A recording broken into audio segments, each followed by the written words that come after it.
Here we go, our next contest of the evening. In the red corner, we have Frankie Small, 3-0, undefeated, taking on Golizadeh, who came in 2-1, just coming off a guillotine win in Shock-and-Awe Contenders.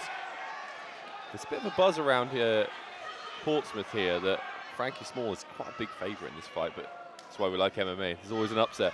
Yeah. Oh, nice. Early on, picks up that underhook, scoops the leg up.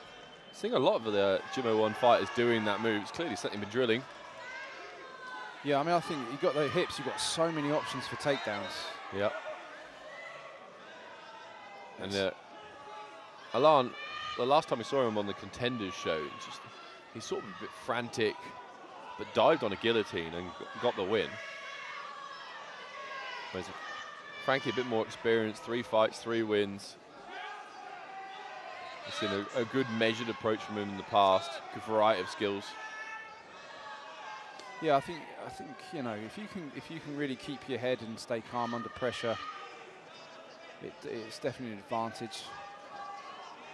I mean, the experience will come over time with these fights, but if you can have a calm demeanor from the start, that's definitely going to help. I was about to say what Alan was doing well that Frankie wasn't, was controlling the head position. As Frankie realizes that and adjusts, I think he was listening to Brian in his corner, making those adjustments. Allows that little bit taller, allows him to just lean on you a little bit. Yeah, and he's trying to get the control of the hips himself as well. Yeah, it's one of those, I feel like it's one of those things. If you look at straight wrestling, you know, Greco or freestyle wrestling, there's an optimum height. It's not that tall. It's only to be short, squatter dudes because you're shooting underneath someone. With this cage wrestling, you know, it's not necessarily a disadvantage being the taller fighter because you can lean on people. Yeah, and generally you'd have longer legs, right? So yeah, when you need to split leg, you can do that very well. Also, let the viewers know I'm 6'5" and quite biased.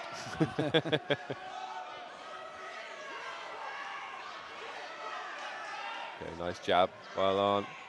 He looks looking so much more composed than on the Contenders show. Oh, lovely counter right hand.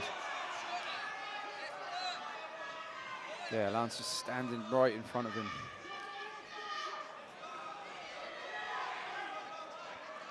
See, I thought the Ginger Prince would be picking him apart on the striking, but not so much. Alan's the one who's picking his shots a little bit better at the moment. Yeah, I mean, you might see a change in tactic and getting up to the cage. Yeah, I mean, that's what I thought was going to happen. He's got to be careful just shooting on though, because we know that Alan's got that fantastic guillotine win on the Contenders show. So yeah, you have to watch your neck, just like right now. Look, he's got that left arm around the neck. He's had success with it in the past. Looking at his coaches. Last 10 seconds, the timing will be an issue on this one. Elects to let go of it for a little bit of ground and pound. Nice short shots to the head. Very, very interesting round number 1. Yeah, some great decision making from both fighters, really. You know, there's nothing wasted in this. So far, so good from both guys. Like, there's very few mistakes, to be honest. So yeah, this is another good matchup. I think we're going to see a change now in what happens with regards to the corner's going to give some intel. It's who's number 1. We've got Gym01 taking on one martial arts. Who's number 1? There's only one that can be one. There's only one that's one. I feel like whoever loses should change their gym name to 2. Yeah, that's it. Not going to happen. But what do you've done a little bit of coaching, a lot of coaching over there at Gym01. What do you think separates the Gym01 from other gyms? I would say, you know, the wall work it has always been very, very strong. Like, you're never going to find anybody with weak wall work in the gym. So I'd say that's definitely a strength. But as time goes on, it needs to be evolution and yeah, I mean, but yeah, this is it. The decision making is so important. The Ginger Prince coming forward with the heavy right hands. He's clearly listening to his corners about the pressure. I think he was sitting back too much. He's got to watch this guillotine. Will he pull off another one? There was a bit panicked there, I think, from the Ginger Prince Frankie Small. He knew the danger. Guillotine is just, for our viewers at home, it's a front headlock essentially, and Alan's won with it before. And usually these guys with long arms, they're the best at it. You know, they can cinch it through. You got long, bony arms as well. You know, if you've got a lot of muscles, a bit of squishing, a bit of padding, you've got nice lean arms. They're the best for guillotines. Gets his head out, does Frankie Small. And he's going to want to get off the cage. You were talking about that cage work that they work a lot at Gym 01. I think Alan did a good job of switching it up, though. You know, he tried the guillotine. Yeah. When you've won with a certain technique, it's really tempting to keep trying again because you think, oh, that's my special move, I can do it. Yeah. But he made the right decision to try and catch the hips and put the pressure on. He's got a handcuff now the other side. Yeah, that's beautiful work, especially early on in the fight. You don't want to take those risks. He could have sat down for the guillotine with 2 minutes to go and ended up in a bad spot. It's intelligent work. Yeah, if Frankie can, he's tuck his chin and turn if he can. He's looking for a standing rear naked choke, and it doesn't matter he's not under the chin. If you squeeze that, crank the face, think Rick Story, Damian Maya. Oh, he's heavy on him as Alan. And there's still a minute to go in this round as well. It's just, you were talking about this earlier, Colin, about holding people's weight, and that's exactly what he's making him do here. Oh, yeah. He's listening to his call, listening to Brian, asking him to stand up, but he gave up his chin to do it. It's not looking too tight. I think it'd be okay. Yeah, yeah. Especially without the body lock, without the being able to use your legs. What a resurgence in Alan's career. I was going to say Frankie needed to get off his knees there. He wasn't in a strong position. See if he can use his hips, bring his hips out. I feel like I cursed him saying that he was a favourite. It's all gone horribly wrong since then. Commentator's curse, yeah. I was sat at home watching some of these guys' previous fights, and I think I was an MC on the show. Alan was fighting when he did that guillotine, and everything just looked frantic and rushed, and Frankie's just looked so polished. But clearly Alan's been in the gym just making adjustments, making improvements, listening to the fantastic crew at One Martial Arts. Yeah, yeah. I mean, a strong round for Alan. Frankie, throughout all of that, Frankie still looks composed, though. That's what I'm really impressed with. Like, yeah. He knows now, and he did come out quite aggressive in that second round because he knew he had to. I think you'll see the same thing now. You know, his corner should be saying, like, look, this is the round, this is the last round, really. You're going to need to impress them. Yep, definitely. And, you know, possibly get the finish to win. But he's got Brian Adams, the MMA coach there in his corner, talking him through adjustments. I'm of the opinion that if your fight is 2 rounds down, you've got to tell them. You've got to tell them to throw caution to the wind. And yeah. Some people, it breaks them. You can see it breaks their spirit. Some people get fired up by it, and they're like, wow, got nothing to lose here. And that's why the relationship between the coach and fighter is really important, because you've got to know what to say and when to say it. Everybody's different. And then the sort of opposite advice would be for the One Martial Arts corner. Nicholas Fielding will be talking about not taking too many risks, picking his shots. Oh, he runs across to Zahan. He'd like a finish, I think. Oh, nice left hook from Frankie. Yep. I think we know what Frankie wants here. Yeah, if he can get this takedown early on, it will change everything. But that guillotine threat is really making it hard for Frankie to finish with his takedown. Surprise was dragged to the floor so easily by his like half Nelson position.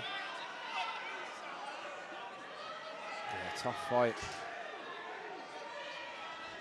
He's got to watch his neck. Eating some knees. Oh, near the head. I think glanced off the body to the head. So this is amateur mixed martial arts. You're not allowed knees to the head. Not really allowed knees to the head in that position in pro either. Sort of universally illegal, that one. I don't think it was aiming for it. It was aiming to hit the body. I think it came off the body, went a little bit high. Definitely not intentional. Yeah, I think you're right there. If you can place it well, I always think Anderson Silva, Chael Sonnen 2. Yeah. Chael slumped against the cage, and Anderson came in with a perfect knee to the body. And it could have so easily snuck high, but yeah, if you can get the placement. Crowd willing Frankie. He's got to change this up. He's got to He's actually having pretty good success in the striking, a lot more success than he's having in the grappling exchanges. I feel like Brian and the Jimmo one corner needs to be talking to him, going, let's keep this on the feet now. Let's try something else. It's clear he just can't finish these takedowns with the threat of that guillotine, with the takedown offense of Alan. Throw some wild shots, just the Ginger Prince. Yeah, like you say, look, the strikes are working. He certainly have a lot more success than he is in the wrestling exchanges. Alan drops his hands when he throws those kicks. He can fake the kick, come up high. Kick to the body, to the bread basket, fake that, then come over the right hand.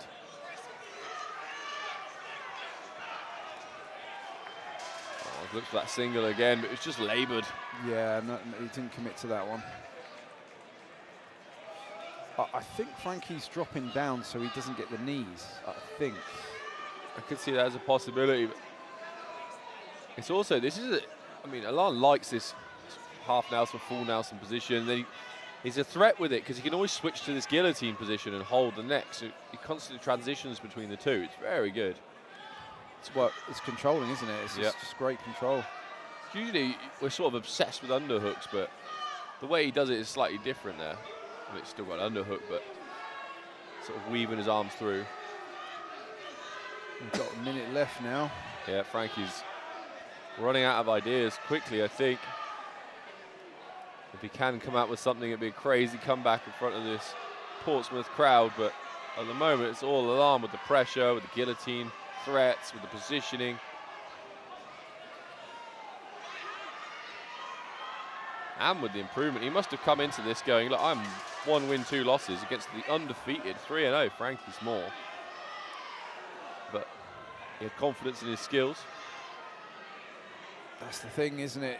Amateur level, it can go anyway, really. And Alfie's still in the game. He's still Frankie's still in the game. He's still going. He's not stopping, but he's just trapped. Yeah, he's got incredible heart. He's never going to quit in front of this Portsmouth crowd, is he? He's going to keep fighting to the end. But with 10 seconds to go, I think this could also be a good learning experience for Frankie. I think he's got some fantastic skills. He's going to go back in the gym with the Gym 01 guys, watch this tape, maybe in a few weeks when the emotions have died down.